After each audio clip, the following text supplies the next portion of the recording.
नमो सिद्धाणं नमो वायरीयाणं नमो वज्रायाणं नमो लोये सव्यसाहुणम् मंगलम भगवान वीरो मंगलम गौतमो गणी मंगलम कुंद कुंदाद्यो जैन धर्मोस्तु मंगलम सर्वमंगल मांगल्यम सर्वकल्याणकारकम प्रधानम सर्वधर्माणां जैनं जयतु शासनम् जैनं जयतु शासनम् यस्य स्वयं स्वभावाप्तिरभावे कृत्स्नकर्मणा तस्मै संज्ञानरूपाय नमोस्तु परमात्मने।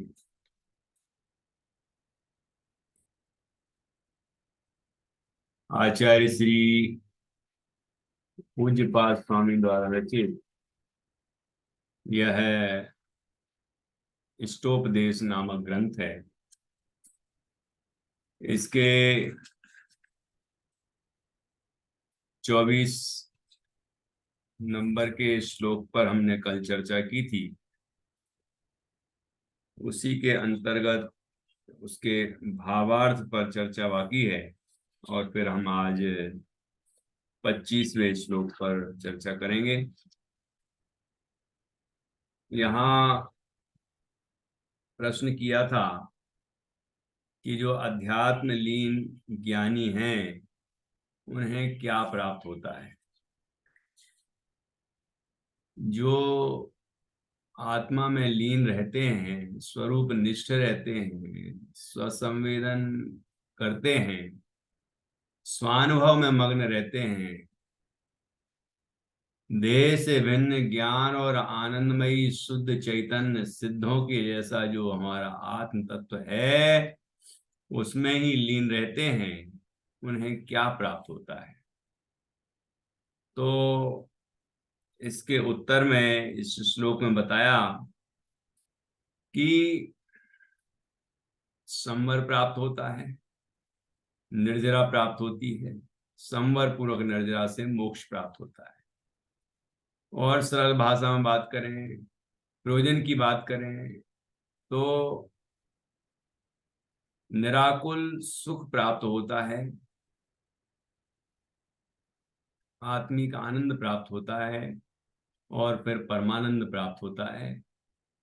इस तरह मोक्ष मार्ग में भी आनंद और मोक्ष मार्ग के फल मुक्ति में भी अनंत आनंद प्राप्त होता है।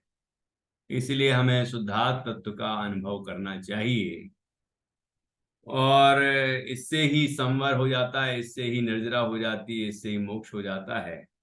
तो इस तरह से स्वरूप में स्थिर होने का हमें प्रयास करना चाहिए। श्लोक पढ़ेंगे और भावार्थ पढ़ेंगे। फिर परिसहाद्य विज्ञानादाश्रवस्य निरोधिनी जायते अध्यात्म योगेन कर्मणामासु निर्जरा। भावार्थ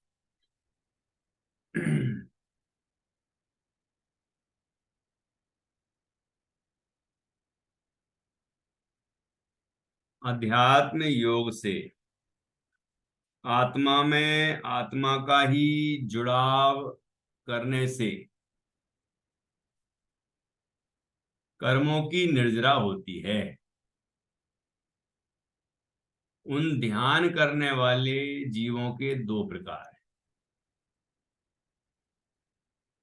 पहला सिद्ध योगी, अर्थात जो उस भाव से ही मुक्ति पाते हैं, चरम शरीरी हैं, तद्भव मोक्षगामी हैं, वे सिद्ध योगी। और अचरम शरीरी अर्थात जो तद्भव मोक्षगामी नहीं है, उसी भाव से मुक्ति को प्राप्त नहीं करते हैं। अचरम शरीरी ध्यानाभ्यासी योगी, अर्थात साध्य योगी जो उस भाव से मुक्ति नहीं पाते वे। देखो, दोनों ही शुद्धात्म तत्व में लीन है, ये सामान्य बात है, दोनों की इस बात में समानता है। लेकिन एक जो उसी भाव से मोक्ष जाते हैं और एक वह जो उस भाव से मोक्ष नहीं जाते, आगामी भाव में मोक्ष जाते हैं, वो उस भाव में साधना पूरी नहीं कर पाते। तो एक को कहा है जो अपनी साधना इसी भाव में पूरी कर लेते हैं और मोक्ष प्राप्त कर लेते हैं, उनको कहा है सिद्ध योगी। और दूसरे हैं जो उसी भाव से मोक्ष नहीं पाते हैं, वे हैं साध्य योगी। इस तरह दो अलग अलग नामों का प्रयोग किया है। इनका विशेष यहाँ नीचे बताया है, देखिए। सिद्ध योगी क्षपक श्रेणी मानकर उसी भाव से मोक्ष पाते। क्या है क्षपक श्रेणी? कि जब वो मुनिराज, दोनों ही योगी हैं, ये मुनिराज है, मुनि अवस्था की बात है, तो दोनों ही मुनिराज अपने शुद्धात्म तत्व में लीन है। एक मुनिराज के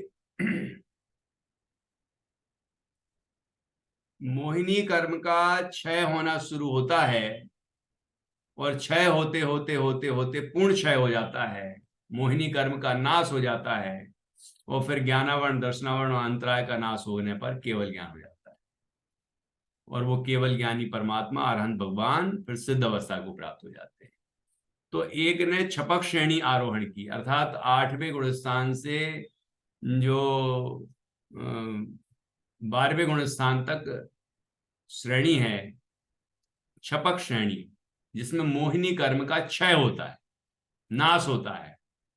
और दूसरी होती है एक उपशम श्रेणी, जिसमें मोहिनी कर्म का उपशम होता है, अर्थात वो उदय में नहीं आती, दबी रहती है, सत्ता में रहती है लेकिन उदय में नहीं आती। लेकिन सत्ता से तो नष्ट नहीं हुई ना वो मोहिनी कर्म प्रकृति। तो मोहिनी कर्म जब सत्ता से नष्ट नहीं होता, केवल उदय में नहीं आता है, दबा रहता है, तो वो उपशम श्रेणी है। और जिसमें क्षय होता जाता है, क्षय होता जाता है, वो क्षपक श्रेणी है। उपशम श्रेणी में 8वां 9वां 10वां और 11वां गुणस्थान होता है, और क्षपक श्रेणी में 8वां 9वां 10वां और 12वां गुणस्थान होता है। इस तरह के क्षपक श्रेणी के गुणस्थान है। तो यहाँ पर क्षपक श्रेणी की बात की है, ये 8वें से शुरू हुई। तो यहाँ क्षपक श्रेणी वाले की बात है, वो सिद्ध योगी है, जो सिद्ध अवस्था को प्राप्त करने वाले हैं। ऐसे योगी मुनिराज वो सिद्ध योगी क्षपक श्रेणी मानकर उसी भाव से मोक्ष पाते। समझाया है। 8वें गुणस्थान से वह श्रेणी प्रारंभ होती है। 10वें गुणस्थान तक उनको शुद्धोपयोग के साथ अबुद्धि पूर्वक शुभभाव होता है। उनको शुद्धोपयोग के कारण घाती कर्म की निर्जरा भी होती है, और अबुद्धि पूर्वक के शुभराग के कारण उनको घाती कर्म का तथा अघाती की शुभ कर्म प्रकृति का गुणस्थानुसार बंध भी होता है। वीतरागता प्राप्त होने के पश्चात योग से वीतरागता प्राप्त हो जाती है, पूर्ण वीतरागता 12वें गुणस्थान में। वीतरागता प्राप्त होने के पश्चात योग से मात्र साता वेदनीय कर्म का आश्रय होता है, ये 13वें गुणस्थान में। उनको 14वें गुणस्थान में कर्मों का संवर परिपूर्ण होता है, अर्थात फिर कोई भी आश्रय नहीं होता, ये साता वेदनी का भी नहीं होता, किसी का भी नहीं होता। तथा सर्व कर्मों की निर्जरा 14वें गुणस्थान के अंत में होती है। 14वें गुणस्थान के अंतिम समय में सभी कर्मों की निर्जरा भी हो जाती है। तो परम संवर और परम निर्जरा इसी गुणस्थान में होती है, और इस प्रकार सिद्ध योगी की दशा होती है। और ये अंतिम समय तक 14वां गुणस्थान है। अंतिम समय के बाद 14वें गुणस्थान के अंतिम समय में सभी कर्मों की पूर्ण निर्जरा होने पर, परम निर्जरा होने पर, परम संवर पूर्वक परम निर्जरा होने पर मोक्ष की प्राप्ति हो जाती है, और वो सिद्ध अवस्था को प्राप्त हो जाते हैं। ठीक है, सिद्ध भगवान बन जाते हैं। ये हैं सिद्ध योगी, दूसरे हैं साध्य योगी। मुख्य रूप से सात्विक गुण स्थानवर्ती मुनि साध्य योगी कहलाते हैं। मुख्य रूप से सात्विक गुण स्थानवर्ती मुनि साध्य योगी कहलाते हैं। ठीक है। जब वे निर्विकल्प स्वरूप में लीन होते हैं तब जितने अंश में वीतरागता होती है उतने अंश में घाती कर्म का बंध नहीं होता,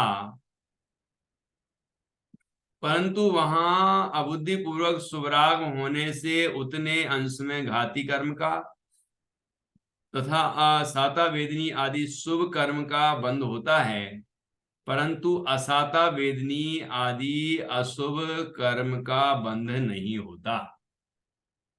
ठीक है। तो ये सातवें गुण स्थान की स्थिति बताई गई है। सातवें गुण स्थानवर्ती मुनराज हैं, निर्ग्रंथ हैं, वो स्वरूप में लीन हैं, शुद्धोपयोगी हैं। उनके शुद्धोपयोग होने से, स्वरूप स्थिरता होने से बुद्धिपूर्वक राग नहीं है, लेकिन अबुद्धिपूर्वक राग है। बुद्धिपूर्वक और अबुद्धिपूर्वक का क्या अर्थ है? बुद्धिपूर्वक का अर्थ है जो साधक को ख्याल में आए, ज्ञानगम हो, हमें समझ में आए, वो बुद्धिपूर्वक। उस साधक को स्वयं के ज्ञान में जो राग ज्ञात हो जाता है उसको कहते हैं बुद्धिपूर्वक। और जो राग उनको ज्ञात नहीं होता, केवल ज्ञानी को ज्ञात होता है, वो अबुद्धिपूर्वक। केवल ज्ञानी को तो दोनों प्रकार का राग ज्ञात होता है, क्योंकि वो तो केवल ज्ञानी हैं, सर्वज्ञ हैं, लोकालोक की ज्ञाता हैं। तो उस साधक के परिणामों में राग हो रहा है, ये उनको ख्याल में आता, ज्ञात होता भगवान को, लेकिन उसको ख्याल में नहीं आता साधक को। वो अपने स्वरूप में लीन है, उसको पता नहीं है कि राग हो रहा है, थोड़ा सा अंश मात्र। ठीक है ना। तो उसको कहते हैं अबुद्धिपूर्वक। तो इस तरह से उनको अबुद्धिपूर्वक का शुभराग होता है। ऊपर भी बताया था अबुद्धिपूर्वक का शुभराग होता है। परंतु वहां एक विशेषता ये होती है कि वो आगे आगे उस सारे कर्मों का क्षय कर देते, चाहे शुभ कर्म हो चाहे अशुभ कर्म हो, सारे कर्मों का, चाहे घाती हो चाहे अघाती हो, सबका नाश कर देते हैं। तो सर्व कर्म विप्रमोक्षो मोक्षा, मोक्ष की प्राप्ति हो जाती है। लेकिन ये यहाँ जो साध्य योगी बताए गए हैं वो उसी भाव से मोक्ष नहीं जाते। वे सातवें गुण स्थान, मुख्य रूप से सातवें गुण स्थान की बात की है। ऐसे उपसम श्रेणी में भी आरोहण कर सकते हैं और 11वें गुण स्थान तक जा सकते हैं और नीचे उतर सकते हैं, है ना। लेकिन उसी भाव से मोक्ष नहीं जा सकते। नहीं नहीं जाने वालों की ही बात है यहाँ। तो उनके जो शुभ राग अबुद्धिपूर्वक का होता है, उस राग से जो पुण्य प्रकृतियां बनती हैं, पाप प्रकृतियां तो बनती नहीं क्योंकि अशुभ राग है ही नहीं उनको, तो पुण्य प्रकृतियां बनती हैं। फिर वो जब इसी भाव से मोक्ष नहीं जाते हैं तो उनके वो पुण्य प्रकृतियों का उदय आता है और वो स्वर्ग आदि की प्राप्ति करते हैं। इस प्रकार से साध्य योगी की बात की गई है। यहाँ आगे लिखा है चौथे पांचवें गुण स्थान में भी धर्मी जीव किसी किसी समय निर्विकल्प ध्यान में होता है और तब उसको कर्मों के संवर बंध की व्यवस्था ऊपर कहे अनुसार होती है। मुख्य रूप से 4, 5, 6, छठवें गुण स्थान में सविकल्प दशा होती है। ठीक है। इसलिए उनकी यहाँ चर्चा नहीं की, मुख्य रूप से मैं 7वां गुण स्थान लिया, अर्थात यहाँ पर श्रेणी की बात करना ही नहीं चाहते साध्य योगी में, उपसम श्रेणी की चर्चा भी नहीं करना चाहते हैं। यहाँ तो 7वें गुण स्थान तक की बात है और मुख्य रूप से 7वें गुण स्थान की बात है। वो साध्य योगी है। ठीक है। बाकी जैसे कि ऋषभदेव भगवान जब पूर्व के तीसरे भाव में थे तो वहां उनको उपसम श्रेणी का आरोहण हुआ, 11वें गुण स्थान तक गए, है ना। लेकिन फिर उसके बाद नीचे उतरे, अर्थात वो परिणाम फिर से गिरे और उसके बाद उनकी आयु पूर्ण हुई तो उनको सर्वार्थ सिद्धि प्राप्त हुई। ठीक है ना। देवगति में सर्वार्थ सिद्धि प्राप्त हुई। तो इस तरह से उसके अगले भाव में सर्वार सिद्धि के 33 साल की आयु पूर्ण करके फिर उनको फिर मनुष्य गति में ऋषभ देव बने। और उसके बाद फिर वो उन्होंने सिद्ध योगी की अवस्था प्राप्त की, अर्थात फिर दीक्षा ली, शपथ श्रेणी आरोहण की और केवल ज्ञान प्राप्त किया, अरहंत बने, तीर्थंकर बने, उपदेश दिया, फिर उसके बाद वो सिद्ध अवस्था को प्राप्त हुए, मोक्ष को प्राप्त हुए। तो इस तरह से सिद्ध योगी और साध्य योगी की यहाँ पर चर्चा की गई है। तो उसी भाव से मोक्ष प्राप्त करने वाले पूर्ण परम संवर परम निर्जरा करते हैं, लेकिन जो उसी भाव से मोक्ष प्राप्त नहीं करते उन्हें साथ साथ में कुछ अंशों में आश्रय बंध भी होता है। परम संवर परम निर्जरा नहीं होती, संवर निर्जरा होती है जितने अंशों में उनके वीतरागता हुई है, शुद्धोपयोग है, राग का अभाव है, उतने उतने अंशों में तो संवर निर्जरा है। लेकिन कुछ अंश ऐसे हैं कि जिसमें राग बाकी है, तो शुभ राग से उनको पुण्य प्रकृतियों का बंध होता है और उसका उदय आने पर फिर स्वर्ग आदि की प्राप्ति होती है। इस प्रकार जो योगी हैं, जो आत्मलीन हैं, उनको क्या फल मिलता है, तो वो दोनों फलों की यहाँ पर चर्चा की गई है। कौन पूर्ण लीन है और कौन थोड़े से अस्थिर हैं, परिणाम जिनके थोड़े से अबुद्धिपूर्वक की अस्थिरता है, तो उनकी भी चर्चा यहाँ की गई है। अब हम आगे बढ़ते हैं। यहाँ पर देखिए फुटनोट में गुण स्थानों के नाम लिखे। अब अपन आगे बढ़ते हैं 25वां श्लोक। इस 25वें श्लोक में इसी अर्थ को बताने वाला संग्रह श्लोक सुन। संग्रह श्लोक है।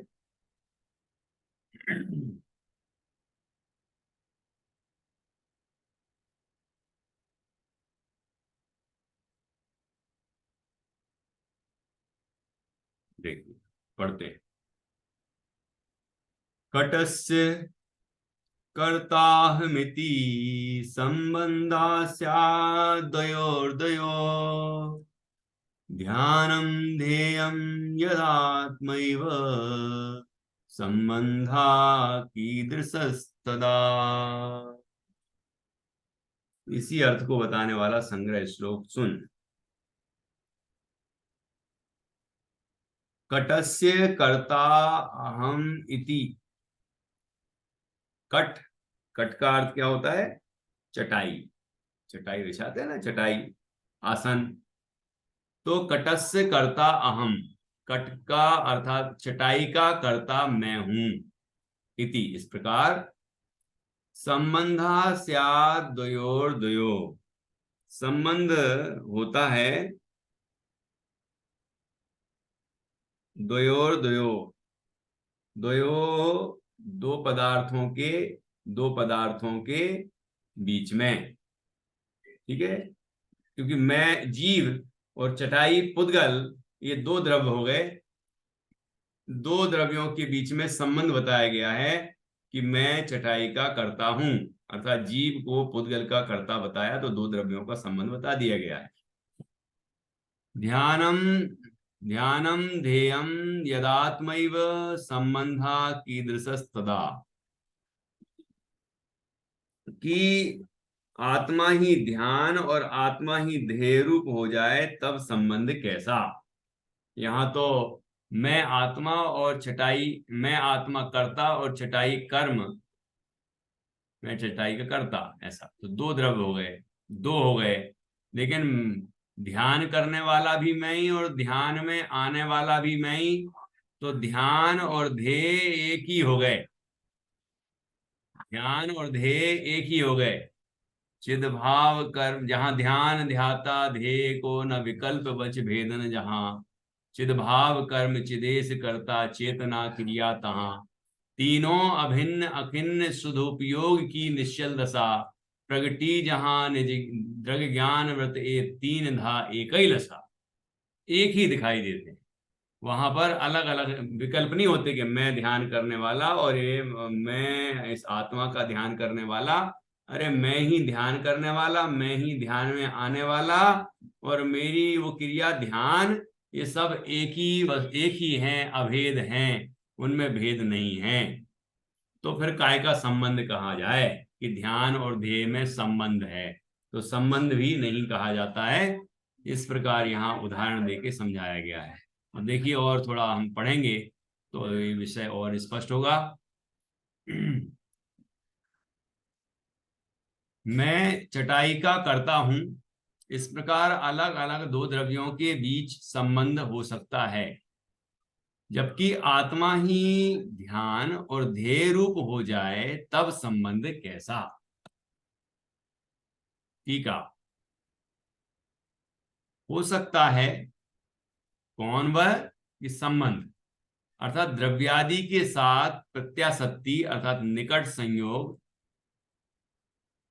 किन दो का संबंध, इस लोक प्रसिद्ध प्रकार द्वारा कथनचित दोनों भिन्न पदार्थों का, इस प्रकार की जैसे कि मैं हूं, कैसा मैं, कर्ता अर्थात निर्माता, निर्माण करने वाला, बनाने वाला, किसका कर्ता, चटाई का अर्थात बांस की चीपों का जलादि के संयोग से उत्पन्न होते पदार्थ के परिणाम का। इस प्रकार संबंध का द्विष्टपना अर्थात दोनों में रहने वाले संबंध को बताकर प्रकृति की भिन्नता कही, कि वो व्यक्ति जो चटाई बनाने वाले लोग होते हैं वो ऐसी जो बांस की चीपें होती हैं उसको पिरो पिरो के, आजकल प्लास्टिक की बनने लगी हैं, मशीनों से ही बनती हैं, लेकिन जो बांस की बनती हैं उनमें जैसे कि धागों में वो चरखे से बनाते हैं या सूत वगैरह, तो धागे में धागा पिरो पिरो के और कपड़ा कपड़ा बनाते हैं, ऐसे ही बांस भी पिरो पिरो के और इस तरह से वो बनाया जाता है, चटाई बनाई जाती है। तो उसका यहाँ उदाहरण दिया, तो बनाने वाला व्यक्ति और वो जीव है, और चटाई वह पुद्गल है। तो इस तरह से दो द्रव्यों के बीच में संबंध बताया, ये निमित्त नैमित्तिक संबंध है, लेकिन व्यवहार से इसको हम यहाँ पर इस तरह का संबंध बताया है कि एक ने दूसरे को किया, ऐसा व्यवहार में से कहा गया है। तो फिर भी दो द्रव्यों के बीच में संबंध बता दिया गया।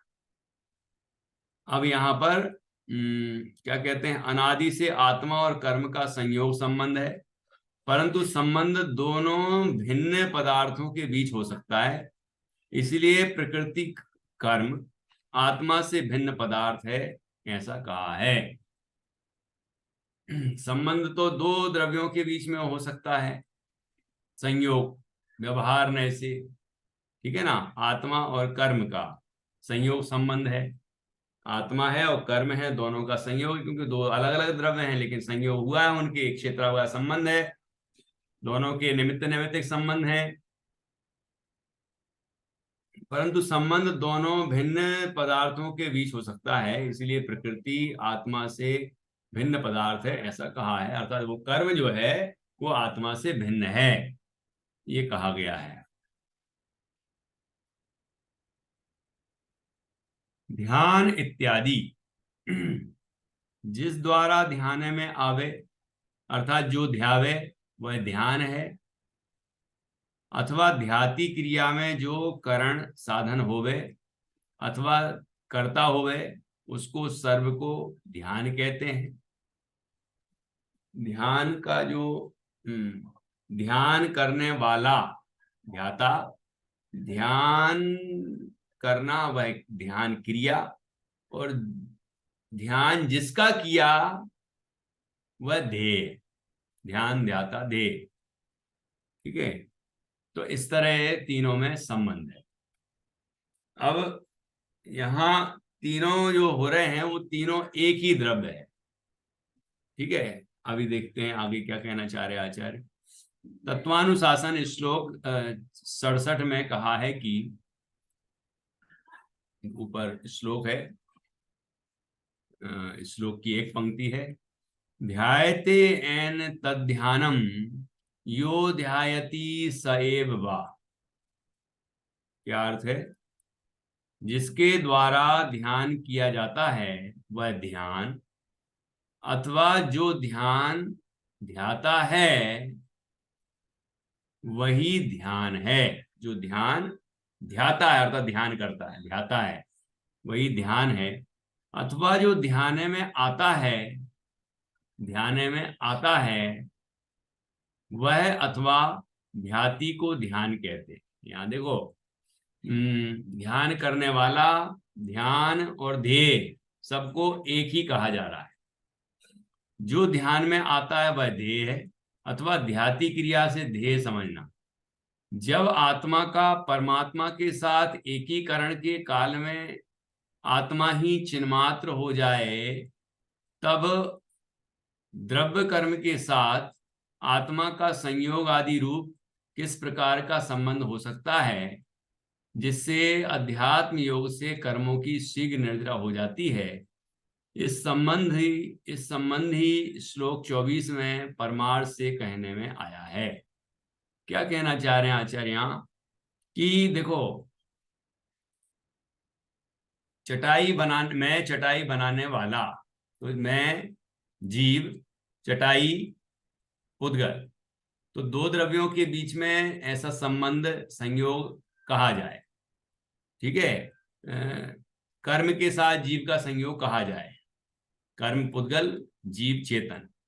लेकिन यहां तो ध्यान, ध्याता, ध्येय तीनों ही चेतन तत्व हैं। चेतन की, आत्मा की ही पर्याय है, ध्यान आत्मा की ही पर्याय है, ध्यान करने वाला आत्मा ही द्रव्य है, और आत्मा स्वयं ही ध्येय है। तो आत्मा तो, ये तीनों जो बताए हैं ये तीनों तो आत्मा ही है ना। तो जब आत्मा ही है तो फिर उनमें संबंध कैसे कहा जाए? ठीक है, इसलिए उनको संबंध नहीं कहना चाह रहे, ये तीनों एक ही वस्तु हैं। तो जब आत्मा का परमात्मा के साथ एकीकरण के काल में आत्मा ही चिन्मात्र हो जाए, चैतन्य मात्र ही अनुभव में आए, तो वहां पर मैं चेतन को ध्याने वाला और ये चिन्मात्र तत्व ध्यान में आने वाला, और ये ध्यान क्रिया, ऐसे भेद मिट जाते हैं, और वहां एक शुद्ध चैतन्य चिन्मात्र वस्तु ही ध्यान का विषय होती है। वहां मैं ध्यान करने वाला और ये ध्यान में आने वाला ध्येय और ये ध्यान की क्रिया, ऐसे विकल्प नहीं होते, ऐसे भेद नहीं होते। यहाँ बड़ा सुंदर देखिए क्या लिखा है, जब आत्मा का परमात्मा के साथ एकीकरण के काल में आत्मा ही चिन्मात्र हो जाए, ये आत्मा का परमात्मा के साथ एकीकरण के काल में का क्या अर्थ है? आत्मा का परमात्मा के साथ एकीकरण, तो क्या कहना चाह रहे हैं? आत्मा और परमात्मा एक हो जाते हैं।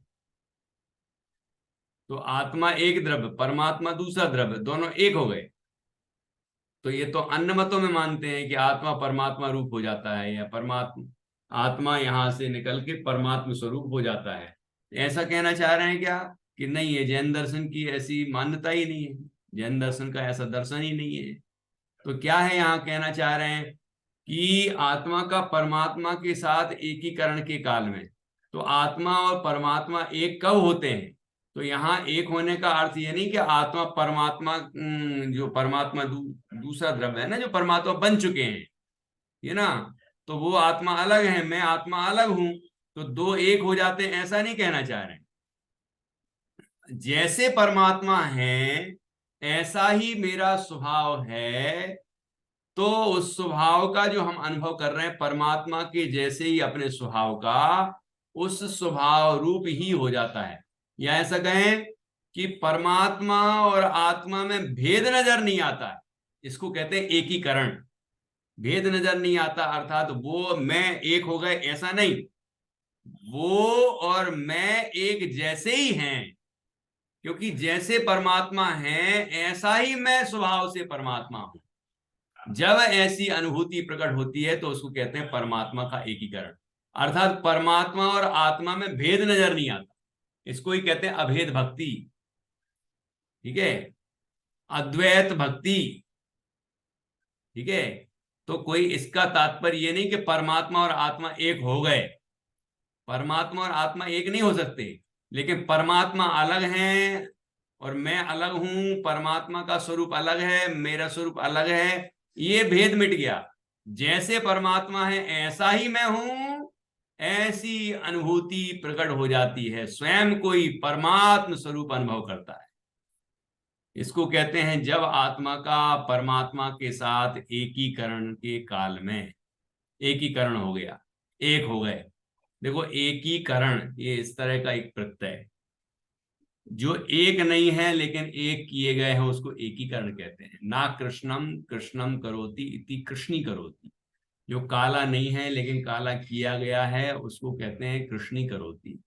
तो यहां भी एक नहीं है लेकिन एक किया गया, अर्थात आत्मा और परमात्मा दो अलग अलग हैं लेकिन एक किया गया, अर्थात ये अनुभूति में एक किया गया। कैसा कि अपना आत्मा ही परमात्मा जैसा ही अनुभव में आता है, तो परमात्मा अलग और मैं अलग ऐसा भेद नहीं करता, कि स्वयं को ही परमात्म स्वरूप अनुभव करता है, परमात्मा के जैसा ही मैं हूं ऐसा अनुभव करता है और अपने परमात्म स्वरूप में मग्न हो जाता है।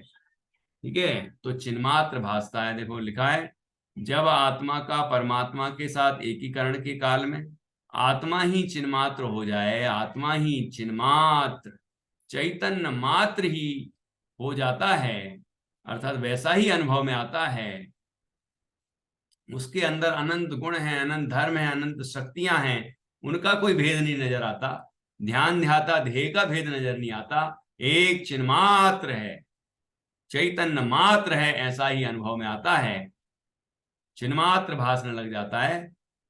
तब ऐसी दशा में जब चिन्मात्र ही भास रहा है आत्मा, तब द्रव्य कर्म के साथ आत्मा का संयोग आदि रूप किस प्रकार का संबंध हो सकता है, कि जब जीव अपने को चिन्मात्र अनुभव करता है तो फिर कर्मों के साथ कैसा संबंध रह सकता है। अब इसका एक अर्थ ये है कि कर्मों के साथ संबंध वो मानता ही नहीं है, क्योंकि अपने को तो चिन्मात्र मानता है। दूसरा ये है कि जब चिन्मात्र ही अनुभव करता है तो नए कर्मों का बंधन होना तो बंद ही हो जाता है, और पुराने जो कर्म थे पहले से बंधे हुए पूर्वबद्ध कर्म वो निर्जरित हो जाते हैं। इस प्रकार संबंध कैसे रह सकता है, अर्थात नया कर्म बन नहीं सकता और पुराना बना नहीं रह सकता, बल्कि वो निर्जरित होकर नष्ट हो जाता है और आत्मा मोक्ष की प्राप्ति कर लेता है। इस प्रकार कहा तब द्रव्य कर्म के साथ आत्मा का संयोग आदि रूप किस प्रकार का संबंध हो सकता है, अर्थात कोई प्रकार का संबंध नहीं हो सकता, संबंध से रहित हो जाता है, वो कर्म नष्ट हो जाता है। इस जिससे अध्यात्म योग से कर्मों की शीघ्र निर्जरा हो जाती है, इस संबंधी परमार्थ से कहने में आया है। इस प्रकार यहाँ ये परमार्थ से बात कही है। तो इस प्रकार अध्यात्म योग से कर्मों की शीघ्र निर्जरा हो जाती है और आत्मा परम संवर परम निर्जरा पूर्वक मोक्ष की प्राप्ति कर लेता है। अब देखिए इसका भावार्थ।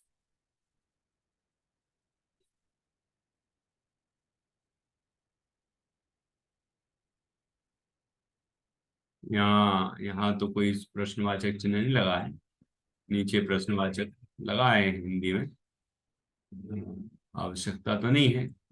चलिए आगे देखते हैं। चटाई और चटाई का कर्ता दोनों एक दूसरे से भिन्न है, इसलिए उन दोनों का संयोग संबंध बन सकता है।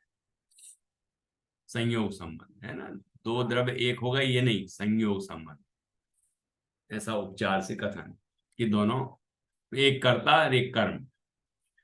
परंतु ध्यान और ध्येय रूप अवस्था आत्मा की अभिन्न होने से उसका आत्मा के साथ तादात्म्य संबंध है, संयोग संबंध नहीं है।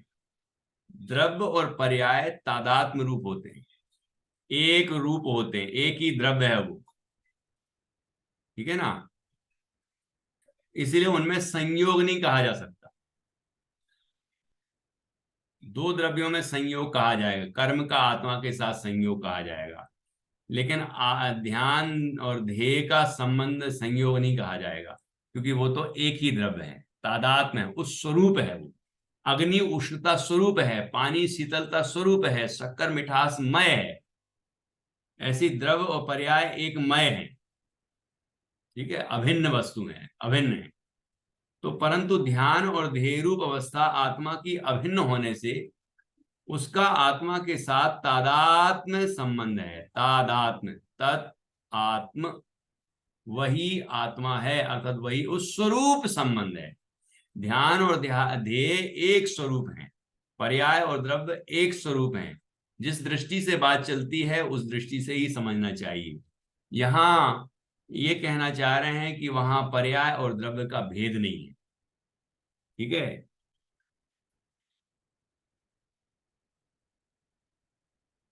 इसलिए संयोग संबंध नहीं है। जिस समय आत्मा ध्यान अवस्था में परमात्मा के, परमात्म रूप के साथ एक मेक हो जाता है, परमात्म रूप के साथ आत्मा का जो परमात्म स्वरूप है, ऐसे स्वयं को परमात्म स्वरूप अनुभव करता है, इस तरह एक मेक हो जाता है, ठीक है। उस समय ध्येय और ध्येय में अभिन्नता रहती है। ध्यान और ध्येय दो वस्तुएं नहीं है, एक ही है। और ध्यान और ध्येय के विकल्प भी नहीं है। ध्यान करने वाला मैं और ध्यान में आने वाला मैं और ध्यान एक क्रिया, ऐसा भेद नहीं होता, अभेद रहता है, अभिन्नता रहती है। वहां तो चैतन्य की अनुभूति चल रही है, परमात्म स्वरूप स्वयं को अनुभव किया जा रहा है, आनंद का भेदन चल रहा है। वहां ये भेद विकल्प करेंगे तो आनंद कैसे आएगा? तो ऐसी वो दशा है। उस समय चैतन्य रूप आत्म पिंड के अलावा अन्य किसी परद्रव्य के संबंध का अभाव होने से कि एक शुद्ध चैतन्य मात्र ही वह अनुभव करता है, अन्य किसी द्रव्य के साथ कोई संबंध का विचार ही नहीं करता कि और कोई द्रव्य है भी वहां, संयोग में होगा तो होगा, उसका विकल्प ही नहीं करता है। अपने को तो चिन्मात्र ही अनुभव करता है, क्योंकि स्वयं के द्रव्य क्षेत्र काल भाव में परद्रव्य आता ही नहीं, परद्रव्य क्षेत्र काल भाव आते ही नहीं वहां। इतना भिन्न है तत्व, इतना भिन्न कि वहां जब अनुभूति प्रारंभ होती है तो वहां दूसरा द्रव्य अड़ता ही नहीं, बीच में आता ही नहीं, दिखता ही नहीं। भले ही आत्मा और शरीर का एक क्षेत्र का संबंध है, लेकिन आत्मा ही आत्मा अनुभव में आता है, शरीर अनुभव में नहीं आता।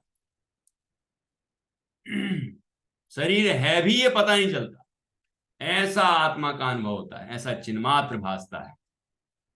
तो उस समय चैतन्य रूप आत्म पिंड के अलावा अन्य किसी परद्रव्य के संबंध का अभाव होने से संयोग आदि रूप कोई नया संबंध घटित नहीं होता। परंतु उस अवस्था में कर्मादि का जो पुराना संयोग संबंध है उसका भी निर्जरा द्वारा अभाव होता है, ठीक है। उसका कर्मादि का विकल्प तो है ही नहीं, ये संयोग में है ऐसा विकल्प भी नहीं है, ठीक है। उस तरफ की दृष्टि ही नहीं है, अपने को तो परमात्म स्वरूप ही अनुभव कर रहा है, मुक्ति ही अनुभव कर रहा है ना। ऐसे अनुभूति करने वाले आत्मा के जो कर्म संयोग में होते हैं वो निर्जरित हो जाते हैं, वो संयोग से विहीन हो जाते हैं, अर्थात वो उनका अभाव हो जाता है। श्लोक 24 में कहा है कि अध्यात्म योग से कर्मों की शीघ्र निर्जरा होती है। यह कथन पूर्वबद्ध कर्मों की अपेक्षा से है। पूर्व में बंधे हुए जो कर्म हैं उनकी शीघ्र निर्जरा होती है। जब आत्मा का परमात्मा के साथ एकीकरण हो जाता है तब आत्मा ही चिन्मात्र हो जाता है। तो फिर आत्मा का द्रव्य कर्मों के साथ संबंध ही किस प्रकार होगा? उत्कृष्ट अद्वैत अवस्था, ध्यानावस्था में नए कर्म का किसी भी प्रकार का संबंध नहीं, तो छूटना किसका, अर्थात निर्जरा किसकी? अर्थात वह आत्मा तो अपने अंदर कर्म देखता ही नहीं, किसी भी तरह का भेद विकल्प नहीं, एक शुद्ध चैतन्य मात्र ही स्वयं को अनुभव करता है। तो वो तो छूटा हुआ ही अनुभव करता है, मुक्ति ही अनुभव करता है। अब संयोग में जो कर्म होते हैं वो निर्जरित हो जाते हैं। तो कहा है कि उत्कृष्ट अद्वैत ध्यान अवस्था में, जहाँ की ध्यान ध्येय का, ध्याता का विकल्प नहीं है, आत्मा परमात्मा का भेद भेद का विकल्प नहीं है, एक परमात्म स्वरूप ही स्वयं को देखता है। जैसे परमात्मा है ऐसा ही मैं हूं, ऐसा अपने को देखता है, अनुभव करता है। और और भी मेरे संयोग में क्या क्या है वो भी नहीं देखता है, और ध्यान ध्याता ध्येय का विकल्प भी नहीं होता है। ऐसी शुद्ध चैतन्य मात्र अनुभूति होती है, चिन्मात्र अनुभव करता है। ऐसी अवस्था में कौन किससे छूट रहा है ये विकल्प ही नहीं। तो अद्वैत ध्यान, उत्कृष्ट अद्वैत ध्यान अवस्था में नए कर्म का किसी भी प्रकार का संबंध नहीं, नए कर्म का किसी भी प्रकार का संबंध नहीं। तो छूटना किसका, निर्जरा किसकी? क्योंकि नए कर्म तो आते ही नहीं, परम संवर हो चुका है, अर्थात संवर दशा प्रकट हो गई है। और फिर निर्जरा किसकी, जब संवर ही हो गया, नया आ ही नहीं रहा, पुराना चले ही गया। इसलिए सिद्ध योगी अथवा गत योगी अथवा अयोग केवली के कर्मों की निर्जरा कही है, वह पूर्वबद्ध कर्मों की होती है, ऐसा समझना। कि नया आता है उसकी बात नहीं है, नया आते ही नहीं, क्योंकि परम संवर है उस दशा में तो, वो परम निर्जरा भी है। पूर्व में बंधे हुए जो कर्म हैं पहले ही से ही उनकी भी निर्जरा हो जाती है, तो परम निर्जरा होती है, और उसके फल में मोक्ष हो जाता है। उनको कर्मों की निर्जरा होती है, यह कहना व्यवहार करने से है, निश्चय से नहीं। कि कर्मों की निर्जरा हो रही है ये कहना भी व्यवहार है, पूर्व में बंधे हुए कर्म नष्ट हो जाते हैं, है ना। बाकी आत्मा में तो उनको कुछ अनुभव में आता ही नहीं, आत्मा ही अनुभव में आता है, कोई कर्म वगैरह अनुभव में आते ही नहीं है। तो कर्मों की निर्जरा होती है ऐसा कहना भी व्यवहार है, निश्चय से नहीं। ठीक है, यहाँ शिष्य पूछता है, ये अगले श्लोक के लिए, ये अगले श्लोक के लिए भूमिका है। यहाँ ये 24-25वां श्लोक यहाँ पूर्ण हुआ। तो अपन एक बार पढ़ लेते हैं, कल फिर से पढ़ लेंगे। यहाँ शिष्य कहता है कि तब बंध और उसका प्रतिपक्ष रूप मोक्ष किस प्रकार। भगवान, यदि अध्यात्म योग से आत्मद्रव्य और कर्म द्रव्य कर्म को विश्लेष एक दूसरे से भिन्न किया जावे तो किस प्रकार, अर्थात किस तरह के उपाय द्वारा इन दोनों का बंध, अर्थात परस्पर प्रदेशानु प्रवेश लक्षण संश्लेष संयोग रूप बंध हो। कारण कि इस पूर्वक बंध पूर्वक ही विश्लेष अर्थात वियोग होता है, और उसका प्रतिपक्षी अर्थात बंध विरोधी मोक्ष, जो संपूर्ण कर्मों के विश्लेष अर्थात अभाव लक्षण वाला है, वह जीव जीव को किस प्रकार से हो सकता है। कारण कि अनंत सुख का कारण होने से वह योगियों द्वारा प्रार्थनीय है। तो बंध और मोक्ष दोनों के संबंध में यहाँ पर एक प्रश्न उत्पन्न किया है।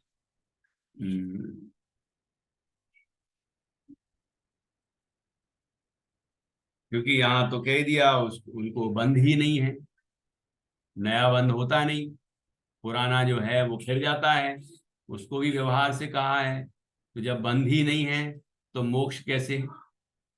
तो ये किस दृष्टि से कहा गया है, ये यहाँ पर आगे समझाया जाएगा। ठीक है, इसकी चर्चा हम 26वें श्लोक में करेंगे। अभी 25वां श्लोक पूर्ण हुआ।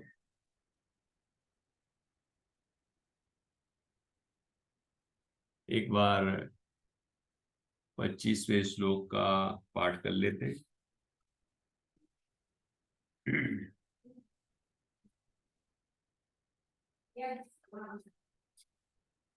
कटस्य कर्ताहमिति कटस्य कर्ताहमिति सम्बन्धः स्याद्वयोर्द्वयो ध्यानं ध्येयं यदात्मैव सम्बन्धः कीदृशस्तदा। अब 26वें श्लोक पर हम कल चर्चा करेंगे। निज निधि निज में बताई, यह अनंत उपकार है, उसके लिए जिन वाणी माको वंदना सत्य बात।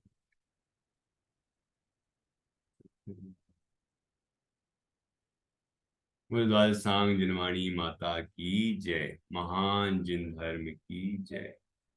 आयो सर।